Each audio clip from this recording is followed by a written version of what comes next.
আরে, এটা আমি কি শুনছি? ফেসবুক নাকি শুধু থালা বাসন মাজার ভিডিওগুলোই ভাইরাল করছে আর অন্য কোনো ভিডিও ভাইরাল করছে না। ফেসবুকের নাকি থালা বাসন মাজার ভিডিও দারুণ লাগে, তাই এই ভিডিওগুলো সবার কাছে পৌঁছে দেয়। তাই আজকে আমি একটু ট্রাই করলাম।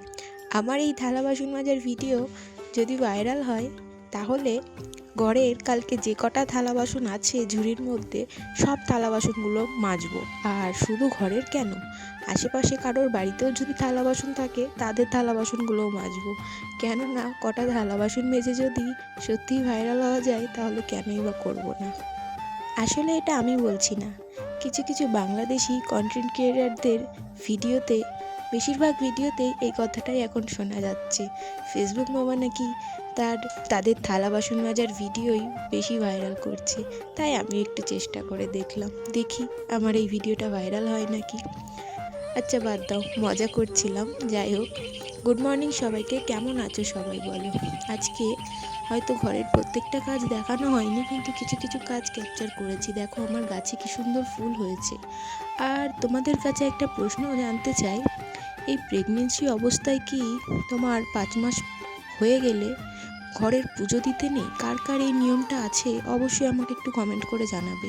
আমাদের মধ্যে এই নিয়মটা আছে, কিন্তু কেন আছে সেটা আমার জানা নেই। তাই তাই দেখো গাছে আমার কত ফুল ফুটেছে, কিন্তু আমি কোনোভাবেই পুজো দিতে পারছি না। প্রতিদিনই ফুল ফুটছে আর ফুলগুলো পচে পচে নষ্ট হয়ে যাচ্ছে, ভীষণ খারাপ লাগছে দেখতে। কারা কারা এরকম 5 মাসের পরে পুজো দাওনি, আর কেন দাওনি একটু যদি কমেন্ট করে জানাতে আমার খুব সুবিধে হতো।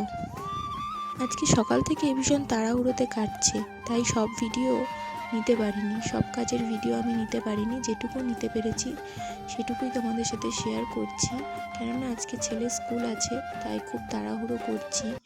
এখন চান ধান করে যেতে হবে ভাত চাপাতে, ছেলেটাকে একটু ভাত খাইয়ে স্কুলে পাঠাবো, তাই জন্য তাড়াহুড়ো করছি।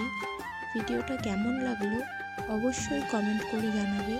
আর যদি ভিডিওটা ভালো লাগে অবশ্যই লাইক কমেন্ট করে আমার পাশে থাকবে। ততক্ষণের জন্য টাটা।